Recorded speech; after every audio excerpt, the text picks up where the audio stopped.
Good morning, good morning सबको, good morning. चलिए, good morning सबको, गुड मॉर्निंग।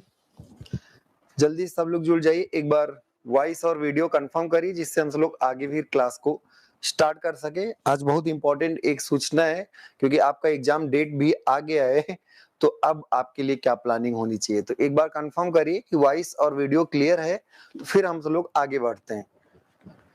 और फिर अपनी थोड़ी सी प्लानिंग में थोड़ी चेंज करनी पड़ेगी क्योंकि आपका एग्जाम सामने ही है और अब एग्जाम से तो भाग नहीं सकते और एग्जाम के लिए तो सब कुछ हो रहा है। एग्जाम के लिए हम हैं और आप हैं, क्वालिफाई आपको करना है, हमें आपके लिए सही मार्गदर्शन करना है। तो एक बार कंफर्म करिए, वॉइस क्लियर है, एक बार बताइए। वॉइस क्लियर, वॉइस और वीडियो अगर क्लियर हो तो हम सब लोग आगे बढ़े, फिर क्लासेस को स्टार्ट करते हैं। ठीक है, शिवानी सिंह जी आप कंफर्म करिए, वॉइस और वीडियो क्लियर है, प्लानिंग थोड़ी चेंज करनी है। गुड मॉर्निंग, गुड मॉर्निंग सबको, गुड मॉर्निंग। शिवानी जी आपको भी गुड मॉर्निंग। चलिए, वॉइस क्लियर है, वॉइस और वीडियो, अगर ऑडियो वीडियो दोनों क्लियर हो तो हम सब लोग आगे बढ़ते हैं, अपनी बातों को रखते हैं। क्या बात, ठीक ठीक, बहुत अच्छे, बेहतरीन। तो अब आज थोड़ी सी प्लानिंग कर ले। डीआरडीओ का एग्जाम का डेट आ ही गया है और डेट क्या, एडमिट कार्ड आ गया है। डीआरडीओ डीआरडीओ का आपका सीबीटी 1 का एडमिट कार्ड आ गया है और सीबीटी 1 के लिए यहाँ पर 3 क्लासेस चल रही हैं। अगर आप ध्यान से देखें तो सीबीटी 1 के लिए आपको डेली इंग्लिश की क्लास दी जा रही है, इंग्लिश के बाद रीजनिंग की क्लास दी जा रही है और उसके बाद मैथ की क्लास आपको मिल रही होगी, जो थोड़ा सा अब पेस बढ़ा के मिलेगी। क्यों? क्योंकि एग्जाम का डेट आ गया है। कुछ लोग को 13 को है, कुछ को 14 को है, कुछ को 12 का है। तो 12, 13, 14, 15 ऐसे ही है, अलग अलग लोगों का अलग अलग टाइम पे है। और उसी टाइम पे एसएससी जेई भी है।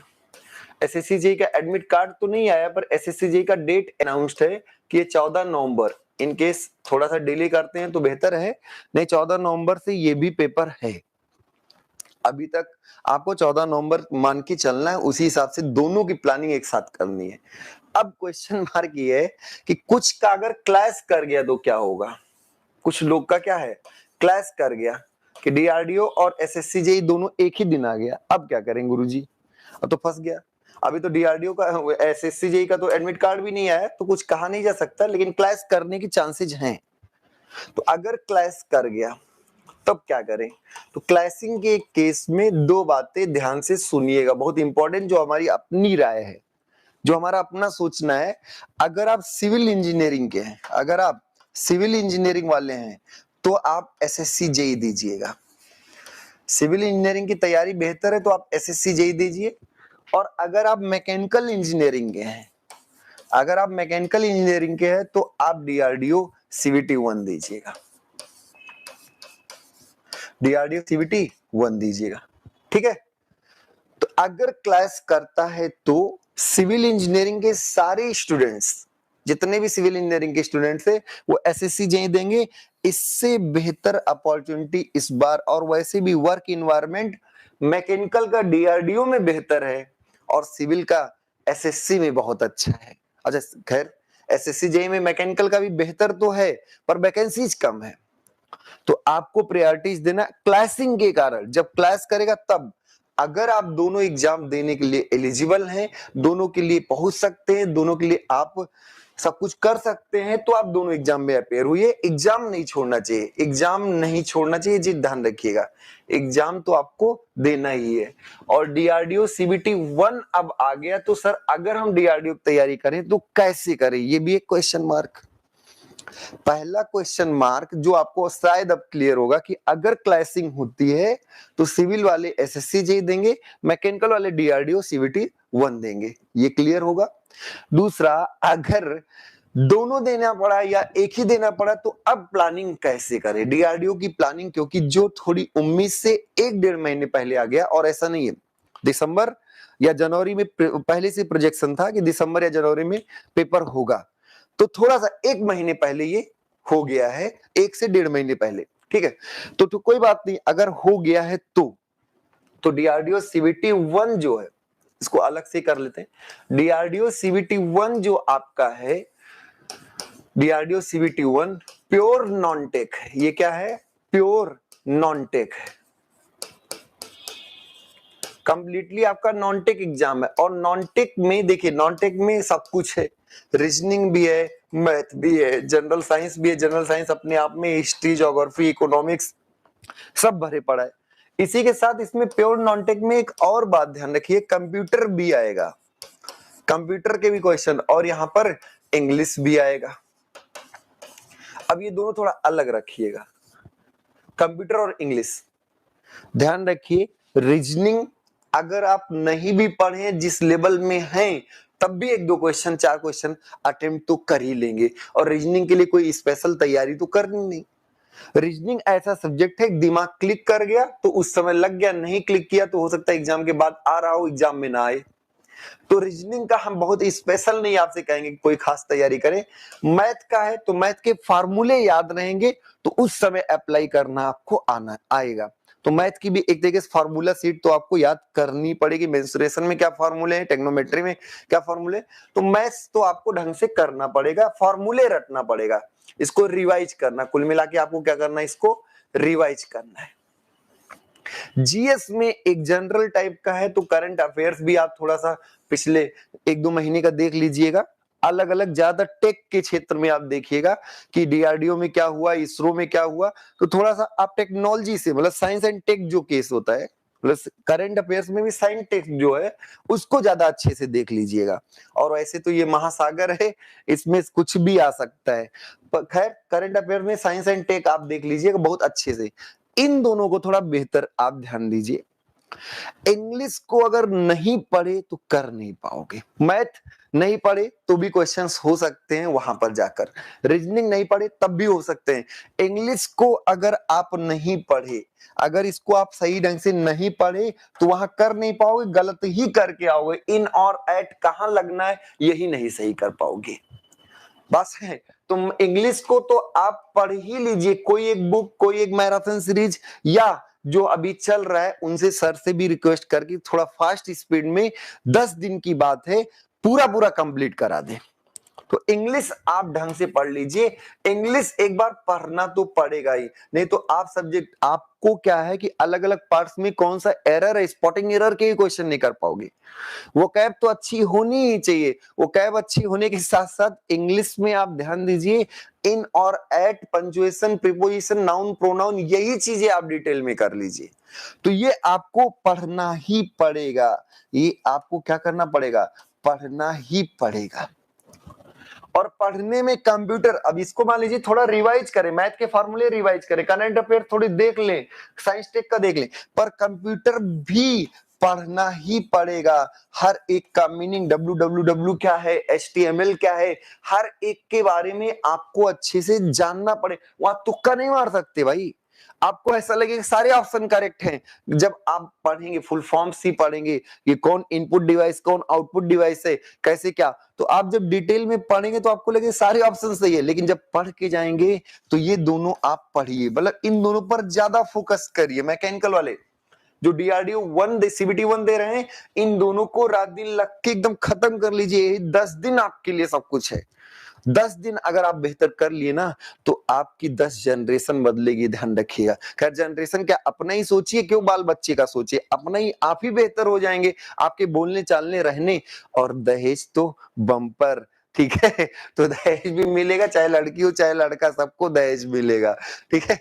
तो ध्यान रखिएगा, कुल मिला जुला के कोई एक मोटिव आप ले लीजिए, चाहे दहेज, चाहे माता पिताजी को खुश करना, चाहे अपनी लाइफ, जो आप बेहतर करना चाहें, कोई मोटिव आप बना लीजिए कि इसके लिए हम जग सकते हैं, इसके लिए ये हमारे अंदर आग पैदा करता है। तो उसको 10 दिन इन दोनों को पढ़ना है और सबको रिवाइज करना है, इन दोनों को ढंग से पढ़ना है और सबको क्या करना है, रिवाइज करना है। क्लियर हो गई बात एकदम से।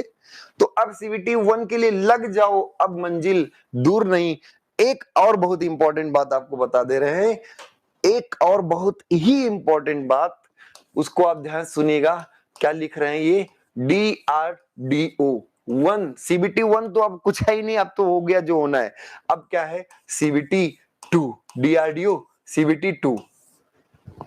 और CBT 2 हम आपको एकदम कंफर्म बता दे रहे हैं, ये फरवरी में होगा,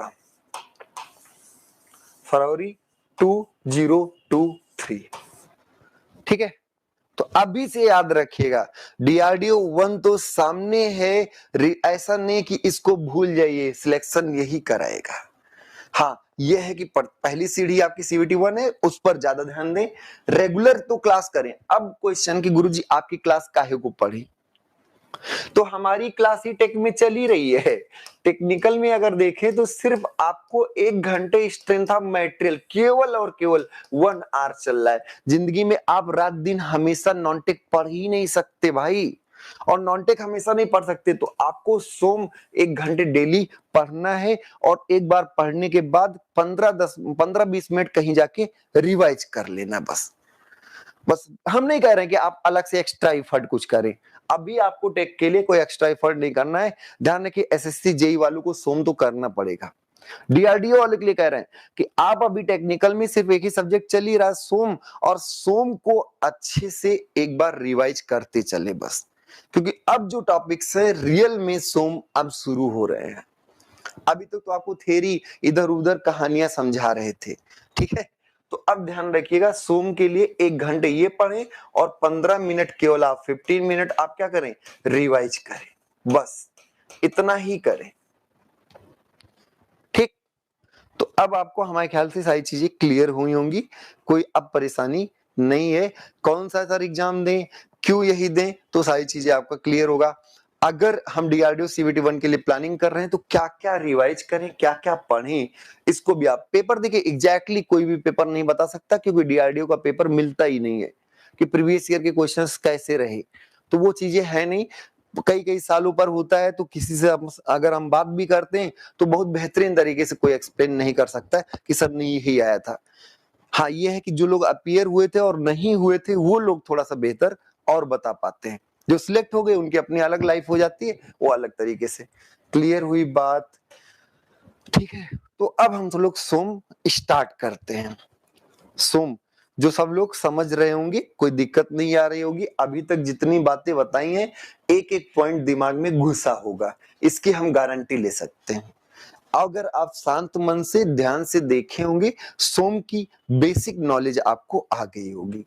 तो एक हमने आपको केवल 2 फार्मूले कल याद करने को बताया था, E equal to 2G 1 plus mu, और E equal to 3K 1 minus 2 mu. तो ये आपको हमने बताया था, ठीक। अगर आप इसी को देखें तो इसी को कहीं कहीं ऐसे लिख के आ जाएगा 2G 1 प्लस 1 बाई एम, यही कहेंगे लिख के आएगा 3K 1 माइनस 2 बाई एम, ऐसे भी लिख के आ जाएगा। क्यों, क्योंकि आप न्यू लिखें या म्यू लिखें या फिर 1 बाई एम लिखें, तीनों बातें आती रहती हैं, ठीक है। तीनों आपका पॉइसन रेशियो है, और ये आपको हमने कल डिटेल में बताया। तो सिर्फ ये 2 फार्मूले आप याद रखें बस।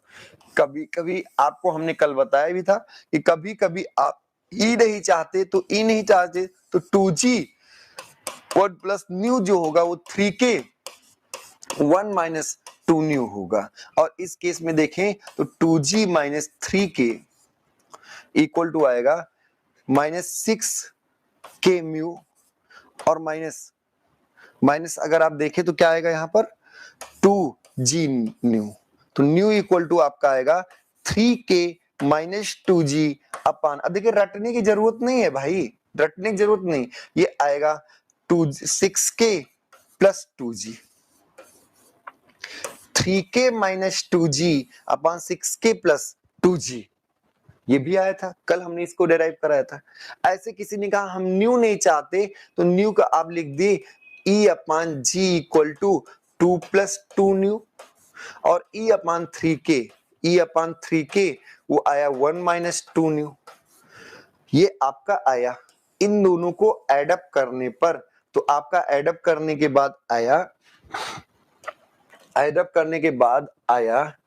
E upon G plus E upon 3K equal to 3, और ये आ गया 1 upon G plus 1 upon 3K equal to 3 upon E, ऊपर 3 से मल्टीप्लाई करने पर तो 3/g plus 1/k equal to 9/e, यही पूछा गया है, ये कई बार पूछा गया है।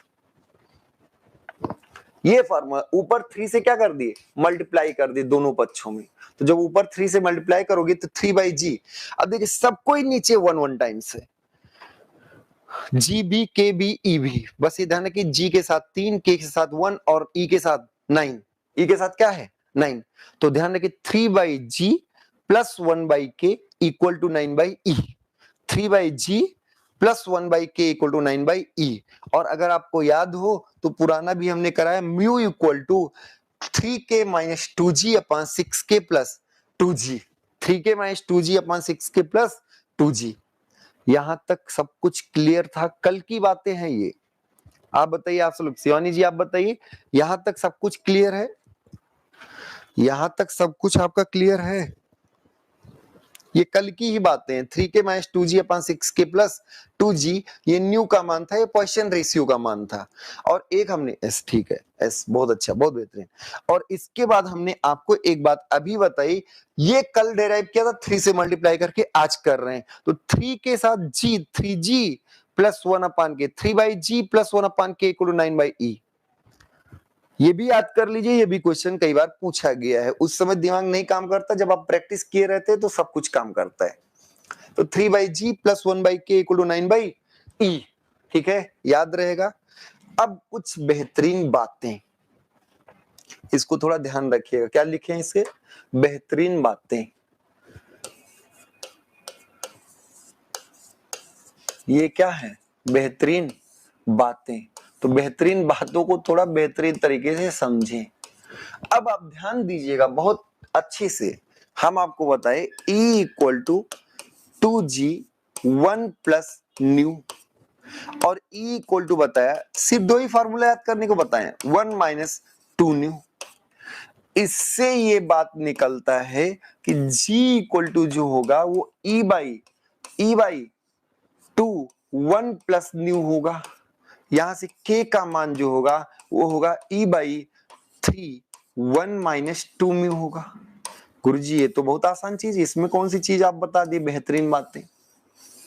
इसमें हमने क्या बेहतरीन बताया, तो फिर से E equal to 3g 1 plus mu और E equal to 3k 1 minus 2 mu. यहां से G का मान है E अपान 2 1 प्लस न्यू, और K का मान है E अपान 3 1 प्लस न्यू। अब थोड़ा सा ध्यान दीजिएगा, एक छोटी सी बात ध्यान दीजिएगा। अगर हमें थोड़ा सा याद हो तो हमें याद है कि फॉर इंजीनियरिंग मटेरियल्स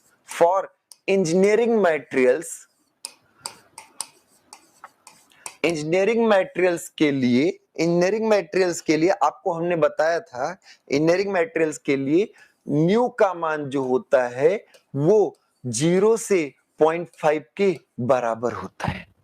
कल इस पे काफी बातें हुई थी कि 0 होता कॉर्क के लिए, 0.5 होता perfectly plastic material, incompressible material और रबर के लिए, तीनों के लिए maximum value of Poisson ratio ये आपका 0.5 आया हुआ था। तो ये सब बातें कल हुई थी। यहां हम, और ये भी पता है कि इंजीनियरिंग मटेरियल के लिए ई जी एंड के ऑल क्या होंगे, ऑल पॉजिटिव होंगे, ऑल क्या होंगे, पॉजिटिव होंगे। ये भी हमें पता है, इसको ध्यान दीजिएगा। तो for engineering materials E equal to E G के ऑल पॉजिटिव होंगे और न्यू का मान 0 to 0.5 होगा। अब यहां पर हम पहले लोग से पूछें, ये आप इसको नोट रखिएगा, ये आपको अच्छे समझ में आए। तो अगर हम जी के बारे में पूछें, ई और 2 ठीक है, E2 में कोई चेंज नहीं कर सकते, 1 1 है, न्यू का मान 0 से 0.5 कुछ भी हो सकता है। जब न्यू 0 होगा, देखिए न्यू आपका 1 प्लस न्यू भाग कर रहा है, जब भाग कर रहा होता है तो जितना कम से कम भाग करेगा, जितना कम से कम डिवाइड करेगा, उतनी वैल्यू ज्यादा से ज्यादा होगी। तो आप कहोगे न्यू जब 0 होगा, न्यू क्या होगा, जब 0 होगा उस समय जी मैक्सिमम होगा। तो ध्यान रखिए यहां दो बातें, न्यू आपका 0 भी हो सकता है और न्यू आपका 0.5 भी हो सकता है, लिमिटिंग बातें। जब न्यू आप 0 लेंगे जब न्यू आप 0 लेंगे तो ई का मान आएगा E/3। यहां 0 रखिए, यहां पर 0 रखिए, बेहतरीन बातों में यहां पे 0 रखिए तो ई क्या, सॉरी हाँ, न्यू का मान E/2 equal 2G 1 plus new. ठीक है, तो यहां पर E/2 आएगा। फिर से इसको मिटा दे रहे हैं, अगर न्यू इक्वल टू 0 रखिए तो आप देखिए न्यू का मान क्या आएगा, E/2 आएगा। आप देखिए इसको ध्यान से, और अगर यही चीज यहीं पर अगर हम रखें ई का न्यू का मान 0.5 तो ये आएगा E/3। E/3 देखिए ध्यान से, समझ में आई बात की नहीं? तो यहां पर देखिए न्यू की एक लिमिट है, पॉइसन रेशियो की एक लिमिट है। ये 0 भी हो सकता है, 0.5 भी हो सकता है। जब आप 0 रखेंगे तब ये E/2 आएगा, और जब आप 0.5 रखेंगे तो E/3 आएगा। मतलब क्या निकला, मतलब क्या रे? अच्छा, देवेश कुमार जी जो 25 क्वेश्चन भेजे थे आपने, उसमें से किसी में डाउट है प्लीज, तो हाँ इस 25 क्वेश्चंस को हम कहिए तो कल डिस्कस कर देंगे, या फिर आप अगर कहें तो हम 2-4 दिन फर्स्ट और सेकंड दोनों चैप्टर के क्वेश्चन एक साथ डिस्कस कर दें। आप बताइए देवेश जी, आप कल ही चाहते तो कल हम क्वेश्चन सीरीज को डिस्कस कर सकते हैं, अगर आप कहें तो हम फर्स्ट और सेकंड चैप्टर दोनों के क्वेश्चन एक साथ डिस्कस करें, जो 2-4 दिन में सेकंड चैप्टर आपका कंप्लीट होने वाला है। आप देवेश जी बताइए, कंफर्म करिए क्या चाहते हैं? चाहते हैं तो कल हम न्यूमेरिकल सारे 25 क्वेश्चन पूरे डिस्कस करेंगे। वो हमें पता है कि किस क्वेश्चंस को कम समय देना है और किसको ज्यादा देना है, क्योंकि अगर आपसे हम पूछेंगे कि कौन सा बताइए तो लगभग ऑलमोस्ट सारे बता देंगे। ठीक है, जैसा आपको ठीक लगे। चलिए, इस समय बड़ा दबाव है एग्जाम का कई लोगों के ऊपर, तो कोई बात नहीं, क्वेश्चन सीरीज हम तो लोग एग्जाम आप दे लीजिए। अच्छा, 2-3 दिन में करवा देना, ठीक है, ओके ठीक। तो कोशिश हम कल ही करते हैं, कल ही क्वेश्चंस डिस्कस कर देते हैं, लेकिन हाँ अगर टॉपिक कहीं बीच में कुछ छूटा रहेगा तो कल नहीं परसों करेंगे, देखते हैं कहां तक बातें हो रही हैं। ठीक है, क्वेश्चन 1-2 दिन में ही करा देंगे, जो भी डाउट है सब क्लियर कर देंगे। क्वेश्चंस को लेके बहुत परेशान नहीं होना है, ठीक है, जो दिए हैं एक एक बातें एक एक लाइन सब पढ़ाएंगे, उसके लिए बिल्कुल टेंशन मत लीजिए। ठीक है, तो अब आप बताइए, ये फार्मूला था, इसमें न्यू का मान 0.5, 0 भी हो सकता है 0.5 भी हो। जब 0 लिए तो E/2 है, और जब हम यहाँ 0.5 लिए, मतलब न्यू का मान मैक्सिमम मिनिमम दोनों ले लिए तो एक लिमिट आई। अब ध्यान से सुनिएगा जो बात बोलेंगे, ध्यान से सुनिएगा, बहुत बेहतरीन बात है ये। जी जो होता है वो E/3 के बराबर या उससे बड़ा होता है, और E/2 से कम या उसी के किसी भी इंजीनियरिंग मटेरियल्स के लिए, किसी भी इंजीनियरिंग मटेरियल के लिए, किसी मतलब जिसका न्यू 0.0 भी हो सकता है, 0.5 भी हो सकता है, तो इसी के बीच भी तो रहेगा ना। तो किसी भी इंजीनियरिंग मटेरियल के लिए शियर मॉडुलस, किसी भी इंजीनियरिंग मटेरियल के लिए शियर मॉडुलस E/3 से ज्यादा, मतलब यंग्स मॉडुलस के 1/3 से ज्यादा या उसके बराबर, और 1/2 हाफ से कम या उसके बराबर होता है। अब 1/3 को अगर हम देखें तो परसेंटेज वाइज 33% हुआ, 1/3 का मतलब 33.33%। तो जी का मान ई के 33% से 50% के आसपास होता है, इसी के बीच में रहता है। इसका मतलब है कि जी कभी ई से बड़ा नहीं हो सकता, जी कभी ई से बड़ा नहीं सकता। तो बेहतरीन बात क्या आई, बेहतरीन बात आई कि जी का जो रेंज है, इसकी जो औकात है, ये औकात E/3 से लेकर और कहां तक, E/3 से लेकर कहां तक, E/2 तक है। मतलब 0.33 टाइम्स ऑफ ई से लेकर 0.33 टाइम्स ऑफ ई से लेकर 0.5 टाइम्स ऑफ ई तक है, ये ध्यान रखिए। 33% से अगर आपको कभी भी इन केस कभी भी आपको जी का सॉरी ई का मान दिया जाए, इन केस कभी भी आपको ई का मान दिया जाए, ई का मान आपको दिया जाए 100 गीगा पास्कल, तो आप समझ जाइए कि उस मटेरियल का जी का मान 33 गीगा पास्कल से लेकर 50 गीगा पास्कल के बीच में ही होगा। किसका, जी का मान। अब वो अलग अलग म्यू पर अलग अलग होगा, उसमें कोई नहीं है, लेकिन हाँ जो भी मटेरियल अगर उसका 100 गीगा पास्कल ई है, तो g का मान 33 से 50 के बीच में ही होगा। अगर इस बीच में एक ही ऑप्शन सही है तो वही सही है, कैलकुलेशन नहीं आता कोई बात नहीं, फॉर्मूला नहीं आता कोई बात नहीं। हाँ, अगर फार्मूला आता है तो g इक्वल टू आपको पता है E/2 1 प्लस म्यू। मतलब इसमें कई बार ऐसे भी चुन्नू टाइप के क्वेश्चंस आए हैं, E दिया है म्यू दिया है, g बताओ। E दिया है म्यू दिया है, g बताओ। अब आपसे कहा गया कि म्यू का मान अगर 0.5 है तो g कितना होगा। तो म्यू का मान अगर 0.5 है, अगर ये 0.5 है तो g का मान कितना होगा, E/3 होगा। E/g का रेशियो क्या होगा, E/g का रेशियो 3 होगा। तो ऐसे क्वेश्चंस कई बार आए हैं, तो इसमें घबराने की जरूरत नहीं है। समझ में आया। तो g equal to E/2 1 plus mu, और इसमें आप फॉर्मूला जानते, कभी भी एक रेंज दिमाग में रहे तो हमें पता है कि 1/3 से 1/2 के बीच में होगा, 33% से लेकर 50% के बीच में होगा। तो बड़ा कौन, E, और G उससे छोटा। ठीक है, याद रहेगा। ये बेहतरीन बातें समझ में आ गई, एकदम से क्लियर हो गई ना। ये रेंज याद रखिएगा। ऐसे अगर हम k के बारे में बात करें, k के बारे में, तो k का मान कितना है, k का मान है E/3 1 - 2 म्यू। अब यहां पर ध्यान से देखिए, यहां E और 3 में कोई चेंज नहीं, 1 में कोई चेंज नहीं। जब ज्यादा घटेगा तो ये वैल्यू छोटी होगी, तब k ज्यादा होगा। अब यहां पर दो बातें, k दो हो सकता है, म्यू अगर 0.5 हो और म्यू अगर 0 हो। तो जब म्यू 0 होगा तब k जो होगा वो E/3 होगा। तब E/k इक्वल टू क्या आएगा, E/3 आएगा। आप एक बार रखिए, देखिए, जब यहां म्यू 0 रखेंगे तो k इक्वल टू E/3, जब यहां 0.5 लिखेंगे तो k क्या आएगा, इनफाइनाइट। तब k क्या आएगा, इनफाइनाइट। देखिए ध्यान से, तो k का जो रेंज है, k का जो रेंज है वो E/3 से लेकर और कहां तक है, इनफाइनाइट तक है। E/3 से लेकर कहां तक है, इनफाइनाइट तक है। तो k का मान 1/3 ऑफ E से लेकर इनफाइनाइट कुछ भी हो सकता है।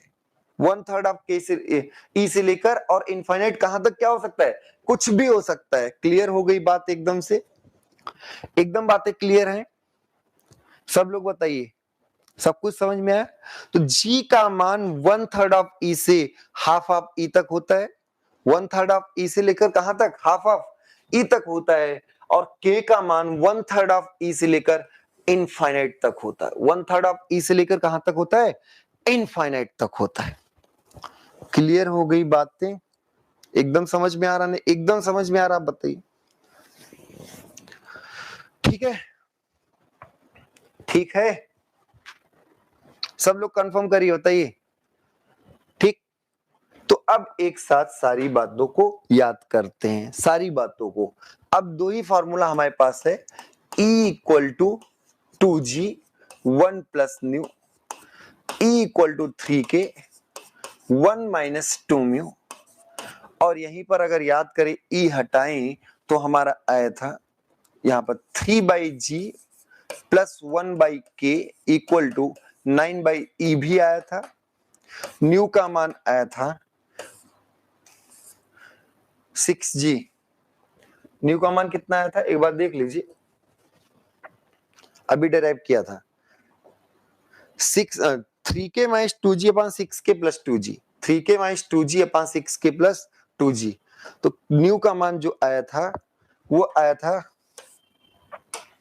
6K minus 2G, 6K minus 2G, 6K minus 2G upon 3K plus 2G।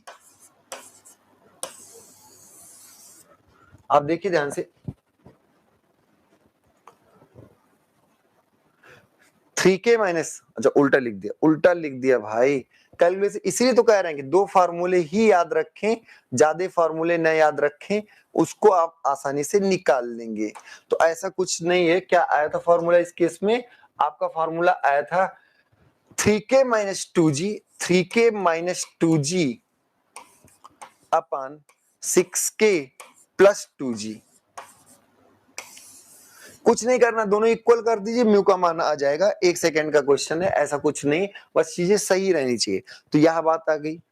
इन सब के बाद एक बात बताया कि न्यू का मान इन जनरल, न्यू का मान क्या हुआ 0.5 तक, और सब पॉजिटिव होंगे। तो ये बहुत ही इंपॉर्टेंट बात अभी आपको बताई हमने कि जी जो होगा वो 1/3 ऑफ ई से ज्यादा और e/2 से कम या फिर बराबर होगा, और k का मान जो होगा वो e/3 से बड़ा या कम और या फिर इनफाइनाइट के बराबर। तो रेंज ऑफ k जो होता है, वो 1/3 ऑफ e से इनफाइनाइट होता है, 1/3 ऑफ ई से इनफाइनाइट होता है। तो ये ध्यान रखिएगा, कभी भी क्वेश्चंस आए तो आप ये मार्क करके चलिए कि हमें के का मान 1/3 ऑफ ई से कम नहीं आना चाहिए और इनफाइनाइट से ज्यादा नहीं आना चाहिए।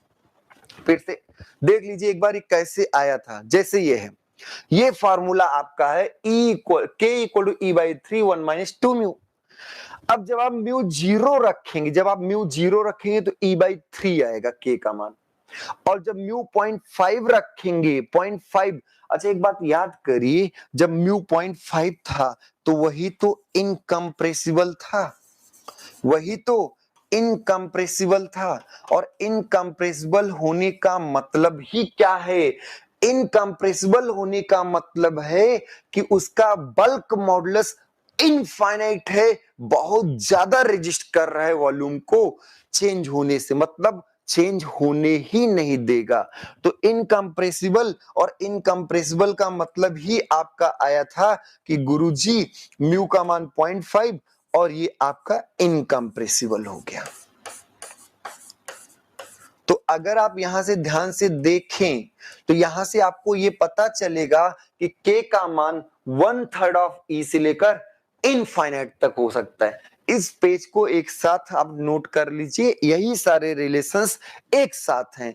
e equal to 2g 1 plus mu, e equal to 3k 1 - 2 mu, और ये दोनों डेराइव्ड किए गए 3/g plus 1/k equal to 9/e, mu equal to 3k - 2g upon 6k plus 2g, और the range of g equal to 1/3 of e to half of e, the range of k। और in general अगर आपसे पूछा है तो g सबसे छोटा होता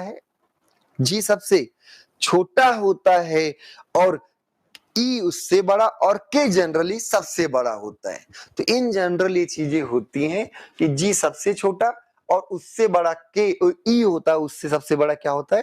के होता है। इन जनरल ये बातें होती हैं। ठीक है, यहां तक क्लियर हो गया बात। तो एक बार हम सब लोग बुकलेट भी पढ़ लेते हैं और फिर आगे बढ़ते हैं।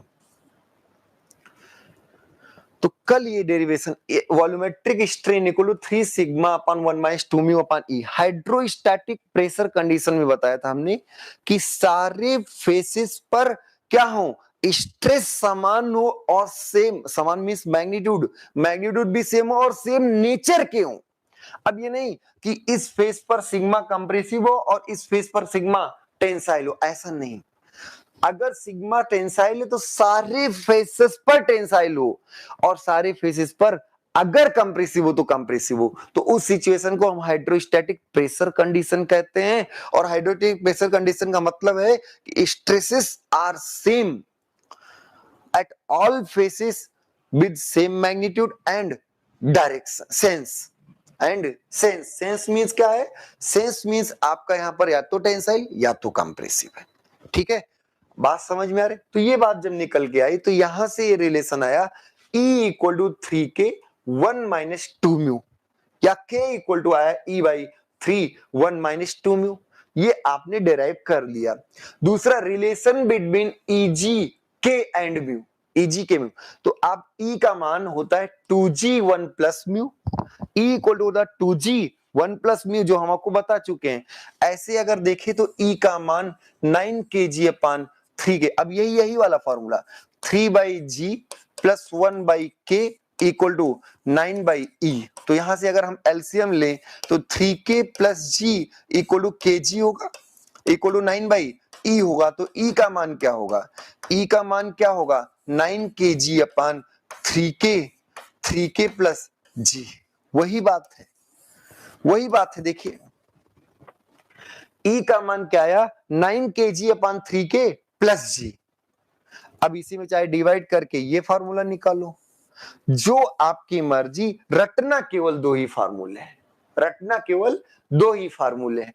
तो ये फार्मूला आ गया, और यहां पता है कि Eg के हमेशा क्या होगा, 0 से ज्यादा होगा, और इंजीनियरिंग मटेरियल्स के लिए म्यू का मान क्या होगा, 0 से 1/2 के बराबर, और म्यू का मान ये भी हमने डेराइव कराया है 3k - 2g/6k प्लस जी, 3k - 2g/6k प्लस जी, ये हमने डेराइव कराया है अभी अभी, ठीक है, ये हो गया। अब यहां ध्यान दीजिए, true stress and strain, true stress and strain, एक बात हम आपको इसको बता भी चुके हैं, लेकिन फिर से रिवाइज कर रहे हैं, फिर से रिवाइज कर रहे हैं, ध्यान रखिएगा। ट्रू स्ट्रेस, और यहां पर लिख दे रहे हैं ट्रू स्ट्रेन, एक साथ ही सब बताएंगे, ट्रू स्ट्रेन।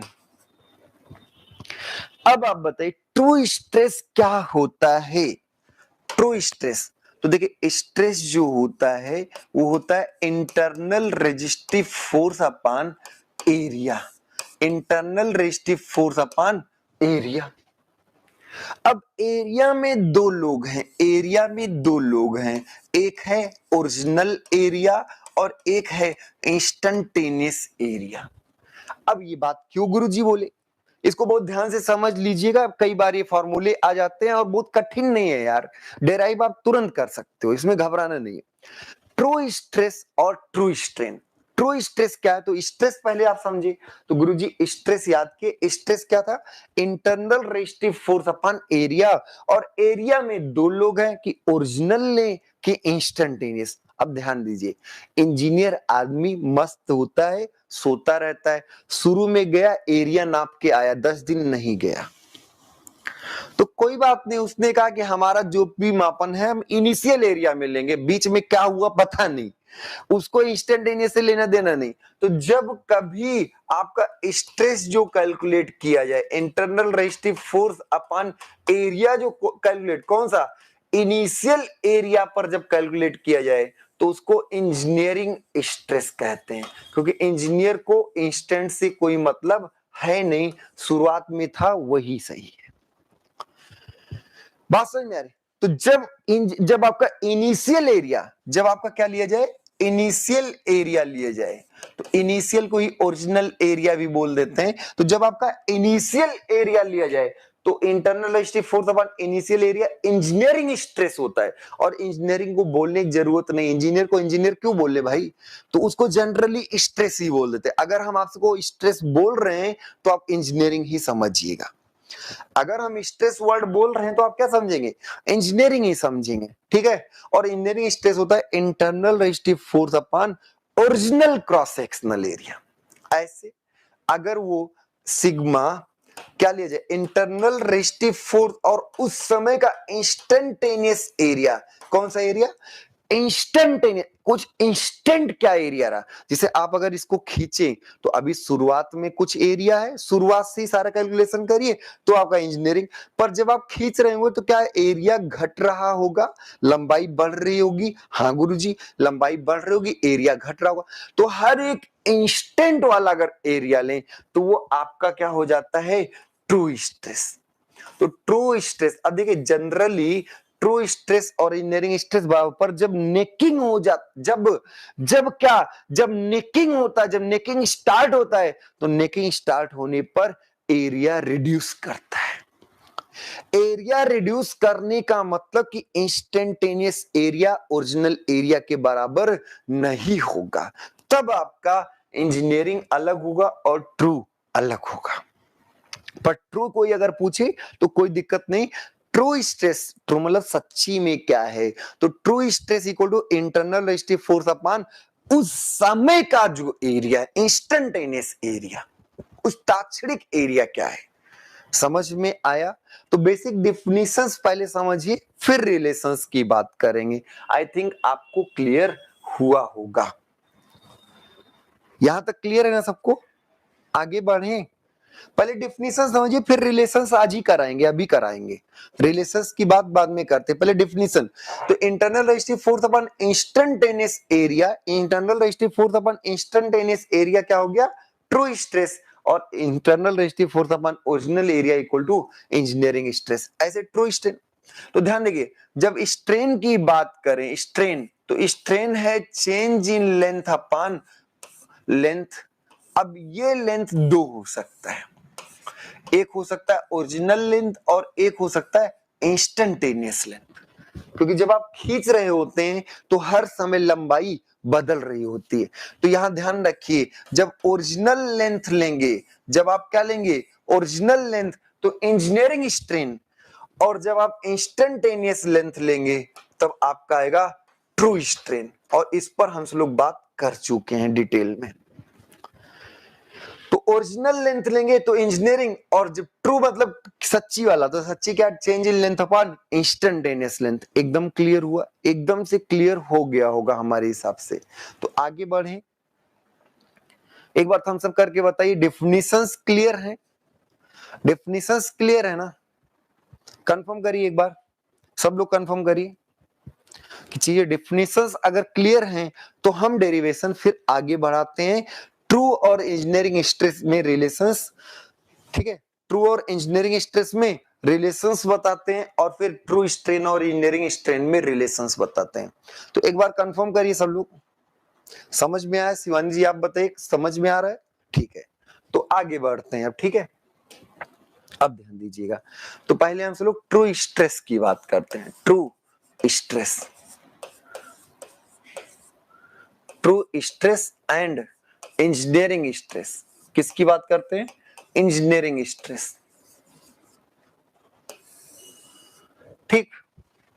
अगर आपसे हम कहें कि ट्रू स्ट्रेस क्या होता है, अगर हम आपसे कहें कि ट्रू स्ट्रेस क्या होता है, तो आप कहोगे सर ट्रू स्ट्रेस जो होता है, लोड, इंटरनल रेजिस्टिव फोर्स को लोड लिख सकते हैं चलिए, और upon instantaneous area, load upon instantaneous area. अब जब लंबाई, मान लीजिए कोई एक एलिमेंट है, उसकी लंबाई L नॉट थी, और उस समय का एरिया जो था वो क्या था, A नॉट था। आपने इसको खींच दिया, आपने इसको क्या कर दिया, खींच दिया, और जब खींच दिया तो लंबाई कुछ बदल गई। किसी इंस्टेंट अगर हमने देखा तो लंबाई L आई था, और उस इंस्टेंट आपका एरिया जो था वो A आई था। ये क्या है, आफ्टर इलोंगेशन। ये क्या है, किसी इंस्टेंट ऐसे फोटो खींचा और उस समय इलोंगेशन की बात पर आपने ये देखा। तो हमें क्या चाहिए, देखिए लोड तो कोई बात नहीं, लोड आपका ट्रू में भी वही रहता है और इंजीनियरिंग में भी कोई रहता है। देखिए सोच आपको कैसे आगे बढ़ना, अगर ये बात सीख गए ना कि कैसे आगे बढ़ना, तो आगे तो बढ़ ही लेगा आदमी, ठीक है। तो पी को नहीं छेड़ना है, क्योंकि लोड इंजीनियरिंग में भी आता है और रियल में भी वाले में आता है। बस इसके बारे में सोचना है, इंस्टेंटेनियस एरिया। अब अगर हम माने कि इस मटेरियल पर यूनिएक्सियल लोडिंग है, अदर कोई लोडिंग है नहीं, और जब अदर कोई लोडिंग है नहीं तो वॉल्यूम हम मान रहे हैं कि कंजर्व है, इसकी डेंसिटी नहीं बदल रही है। और अगर वॉल्यूम कंजर्व है तो पहले वॉल्यूम क्या था, पहले वॉल्यूम था ए नॉट एल नॉट, और बाद में वॉल्यूम क्या होगा, instantaneous area upon into instantaneous length. बात समझ में आ रही? तो अगर हम देखें, देखिए हमारा ए आई टारगेट है, तो A not L not equal to क्या होगा, इंस्टेंटेनियस एरिया, और ये मान रहे हैं हम अपने से कि वॉल्यूम हमारा क्या है, कंजर्व है। और अगर वॉल्यूम कंजर्व है तो आपका A not L not equal to A I L I के बराबर होगा। ए आई क्या है, इंस्टेंटेनियस एरिया, और एल आई क्या है, इंस्टेंटेनियस लेंथ। तो यहां से ए आई क्या आएगा, यही तो टारगेट था, ए आई ढूंढ के लाओ। तो ए आई क्या आएगा, A not L not upon L I, A not L not upon L I. तो यहां से जब आप देखेंगे तो सिग्मा ट्रू जो है, जो आपका सिग्मा ट्रू है, सिग्मा ट्रू जो आएगा वो P अपॉन ए आई का मान रख दो। ए आई का मान है ए नॉट एल नॉट और ऊपर यहां गया एल आई। अब तो इंस्टेंटेनियस लेंथ जो होगा, जो इंस्टेंटेनियस लेंथ जो होगा, वो instantaneous length initial length plus delta L होगा। मान लीजिए डेल्टा एल बढ़ गया, तो ये इंस्टेंटेनियस जो लेंथ होगा वो L not plus delta L होगा, L not plus delta L होगा। अब ध्यान दीजिएगा, तो हम इसी को आगे बढ़ा लाए, इसी को हम क्या कर दिए, आगे बढ़ाए। इसमें सिग्मा ट्रू जो हुआ वो पी अपान ए नॉट। अब देखिए पी अपान ए नॉट हमारी जरूरत है, यही सिग्मा है, पी अपान ए नॉट ही क्या है, सिग्मा। और यहां पर L I upon L not, instantaneous length upon original length. तो अगर आप ध्यान से देखें तो यहां से सिग्मा ट्रू जो है, वो सिग्मा ट्रू जो है वो sigma into L not plus delta L है अपान एल नॉट है। ध्यान से देखो सब लोग, true stress equal to engineering P upon instantaneous, original area ही तो इंजीनियरिंग स्ट्रेस है। तो true stress equal to engineering stress और इनिशियल लेंथ, इंस्टेंटेनियस लेंथ जो होगा वो इनिशियल में से कुछ ज्यादा होगा, इंस्टेंटेनियस जो होगा वो इनिशियल में कुछ ज्यादा होगा। तो यहां से ट्रू जो आएगा, अब आप ध्यान से देखिएगा, तो ट्रू इक्वल टू आएगा सिग्मा और ये 1 प्लस एप्सिलॉन। और एप्सिलॉन क्या है, इंजीनियरिंग स्ट्रेन है। एप्सिलॉन क्या है, इंजीनियरिंग स्ट्रेन है। इसको आप ध्यान से देखिए, पूरा डेरिवेशन समझ में आया। एक बार इसको ध्यान से देखिए, कुछ नहीं किया भाई, load upon instantaneous area, load से कोई दिक्कत नहीं, इंस्टेंटेनियस एरिया आपको ढूंढ के लाना है। तो हम वॉल्यूम कंजर्वेशन मान लिए और इंस्टेंटेनियस एरिया या initial length into initial length, initial length into initial area upon instantaneous area. और इसके बाद आपने फिर इंस्टेंटेनियस एरिया का यहां वैल्यू रख दिया, तो ये एल आई ऊपर चला गया और L I P upon A not हमारी अपनी जरूरत थी, L I upon L not हमने लिख दिया और ये आ गया फिर sigma into L plus delta L और फिर फाइनली आ गया ट्रू स्ट्रेस। बात समझ में आ रही? तो true stress, true stress ultimate, इसको आप नोट भी कर लीजिए, सब लोग नोट कर लीजिए, इसको सब लोग नोट कर लीजिए, बेहतरीन चीजें हैं।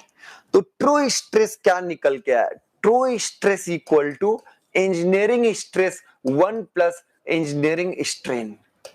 True stress equal to engineering stress 1 plus engineering strain. याद रखिएगा, ये पूछा गया है, ये सब फार्मूले सीधे सीधे पूछे गए, ये सब चीजें हम बेसिक्स भी आपको करा चुके हैं, ठीक है। यहां से अगर हम बात करें तो true stress upon engineering stress equal to 1 plus epsilon, true stress upon engineering stress equal to 1 plus epsilon भी लिख सकते हैं, बात वही है, ठीक है। एकदम क्लियर है सबको, सब कुछ समझ में आया। अब ध्यान से समझिए, true strain versus true strain versus engineering strain, true strain versus engineering strain, इन दोनों में संबंध बताइए। तो ट्रू स्ट्रेन जो होगा वो ट्रू स्ट्रेन होगा change in length upon instantaneous length, और ये इनिशियल से क्या हो गया, ये फाइनल हो गया। Change in length upon initial length, और कहां से कहां तक, एल नॉट से एल फाइनल तक। अब यहां पर ये एल बाहर नहीं आ सकता, ये एल बाहर आ जाता अगर ये कांस्टेंट होता, तो सर ये कांस्टेंट नहीं है तो ये बाहर नहीं आ सकता, और जब ये बाहर नहीं आ सकता तो यहां पर इसका डेरिवेशन इंटीग्रेशन जो आएगा एल एन एल आएगा, और यही होगा एल नॉट से एल फाइनल, और यहां से आएगा L N L final upon L naught log log L final, और यहां से आएगा लॉग बेस ई, होता है नेचुरल लॉग को बेस ई बोलते हैं, और एल फाइनल जो होगा वो L not plus delta L upon L naught होगा। तो यहां से अगर आप देखें तो true strain equal to log base E 1 plus epsilon होता है। ये पहले भी करा चुके हैं इसलिए थोड़ा तेज करा दिए। तो true strain equal to log 1 plus true strain, sorry engineering strain होता है। True strain equal to log 1 plus engineering strain होता है। क्लियर हो गई बात एकदम? तो ध्यान से सुनिएगा, फिर से सुनिएगा। True stress equal to engineering stress 1 plus epsilon, true strain equal to log 1 plus epsilon और बेस क्या होता है ई। ये दो फार्मूले आप ध्यान रखिएगा, ये दो फार्मूले आप ध्यान रखेंगे, ठीक है। अगर हम इसी को और कंटिन्यूटी में आगे बढ़ाएं तो epsilon T true strain equal to log, इसको लिख सकते हैं हम, क्या लिख सकते हैं, सिग्मा टी अपान सिग्मा लिख सकते हैं, sigma T upon sigma. 1 plus epsilon को आप लिख सकते हो सिग्मा टी अपान सिग्मा, तो वही चीज यहां रख दी। अब यहां पर देखें तो sigma T equal to sigma e to the power epsilon T होता है। ये भी मार्क रखिएगा। देखिए देखिए सब कुछ आप कर सकते हैं, ऐसा कुछ नहीं है। अगर ऐसे पता हो कि log y और यहाँ z इक्वल टू x हो तो हमें पता है कि y to the power x equal to z होता है, ये लॉग का फॉर्मूला है। तो ऐसे यहां पर भी e to the power epsilon T, e to the power epsilon T equal to sigma T upon sigma, और सिग्मा उधर चला गया। क्लियर? तो ये भी पूछा गया, ये भी फॉर्मूला आपसे पूछा गया है। True stress equal to engineering stress e to the power epsilon T, engineering stress e to the power epsilon T, ठीक है। तो अब इसको थोड़ा सा आप देख लीजिए बुकलेट में, और फिर हम सब लोग आगे बढ़ेंगे, आगे की चीजों को समझेंगे। चलिए, true stress and strain, true stress and strain, it is defined as the internal resistive force, internal resistive force, internal resistive force per unit instantaneous area। जब instantaneous होगा तो ट्रू स्ट्रेस होगा। तो sigma T equal to P upon instantaneous area, और any specimen has original cross sectional area A not हो। अगर original cross sectional area क्या हो, ए नॉट हो, और लेंथ एल नॉट हो, और फिर फाइनल जो ए आई एल आई हो, तो उस सिचुएशन में A not L not equal to A I L I, और ए आई का मान आया A not L not upon L I, यहां पर रखने पर ये, और फिर ये डेरिवेशन हो गया। Sigma T equal to sigma 1 plus epsilon, sigma T equal to sigma 1 plus epsilon. अगला यहां तक हो गया। अगला क्या था, ट्रू स्ट्रेन। तो ट्रू स्ट्रेन में एल इंस्टेंटेनियस वाला लेना है जो बाहर नहीं आएगा, और ये डेरिवेशन हम आपको 2 बार करा चुके हैं। True strain equal to log 1 plus epsilon, और ये आपको 2 रिलेशंस मिल गए। True stress equal to engineering stress 1 plus epsilon, और true strain equal to log 1 plus epsilon. दोनों में आप 1 प्लस एप्सिलॉन को हटाए तो ट्रू स्ट्रेन इक्वल टू ये आ गया। अभी डेरिवेशन किया है तो ये डेरिवेशन भी हो गया। True stress equal to engineering stress e to the power epsilon T है। बात समझ में आई? तो कल से हम सब लोग, अब ध्यान सुनिएगा, हम सब लोगों ने मैकेनिकल प्रॉपर्टीज भी डिटेल में किया, इलास्टिक कांस्टेंट्स भी डिटेल में किया। इससे न्यूमेरिकल खूब ढेर सारे आते रहते हैं। न्यू का मान दिया रहेगा, ई का मान दिया रहेगा, जी पूछ लेगा, न्यू का मान दिया रहेगा, ई का मान दिया रहेगा, के पूछ लेगा, के दिया रहेगा, जी दिया रहेगा, ई पूछ लेगा। मतलब कुछ ऐसी चीजें रहेंगी, 2 दिया रहेगा, 2 पूछ सकता है, 2 इंडिपेंडेंट है और 2 डिपेंडेंट है। तो रिलेशंस आपको अच्छे से आना चाहिए। प्रॉपर्टीज ऑफ मटेरियल में आइसोट्रोपिक होमोजेनियस क्या होता है, ये सारी चीजें आपको समझ में आनी चाहिए। Number of dependent independent constants आने चाहिए, एन आइसोट्रोपिक में कितने होने चाहिए, ये सब आपने डिटेल में कर रहे। तो प्रॉपर्टीज भी हमने किया, उसके बाद इलास्टिक कांस्टेंट्स भी थ्योरी पार्ट हमने कर लिया। न्यूमेरिकल आप खुद प्रैक्टिस करिए, हम भी भेजेंगे प्रैक्टिस करने के लिए, उसको भी आप करिए। क्लियर है? उसके बाद अब कल से स्टार्ट होगा एक्सियली लोडेड मेंबर।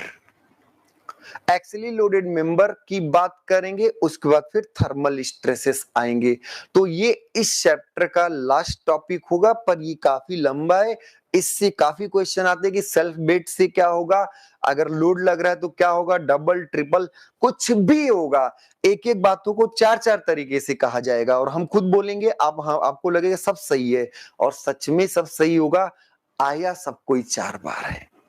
ठीक है, तो आज के लिए इतना ही करते हैं। कैसा रहा सेशन? आप सब लोग टाइम से आ जाया करें। 10:30 पर क्लास हम कोशिश करेंगे कि स्टार्ट हो जाए, आज जैसे क्लास टाइमली स्टार्ट हो गई थी। ठीक है, तो डेली क्लास होती रहेगी, 1 घंटे इसको दीजिए, 15 मिनट रिवीजन में दीजिए, और फिर आप अपनी स्ट्रेटजी के अनुसार पेपर अटेम्प्ट करिए। पेपर अटेम्प्ट करने के बाद फिर सीबीटी 2 के लिए जी जान से लग जाइएगा, और एसएससी वाले मेंस के लिए लग जाएगा। तो मेंस के लिए सारी डेरिवेशन हम 1 बाय 1 करा ही रहे हैं। ठीक है, तो फिर मिलते हैं। आप सब लोग खुश रहिए, मस्त रहिए, अपना ख्याल रखिए, अपनों का ख्याल रखिए, स्वस्थ रहिए, खाते पीते रहिए, पढ़ाई लिखाई करिए। एग्जाम के लिए अभी से आपको ऑल द बेस्ट। सब लोग अच्छे से परफॉर्म करें, सिलेक्शन आपका ही होगा, घबराने की जरूरत नहीं है। ठीक है, आज के लिए इतना ही। बहुत बहुत धन्यवाद।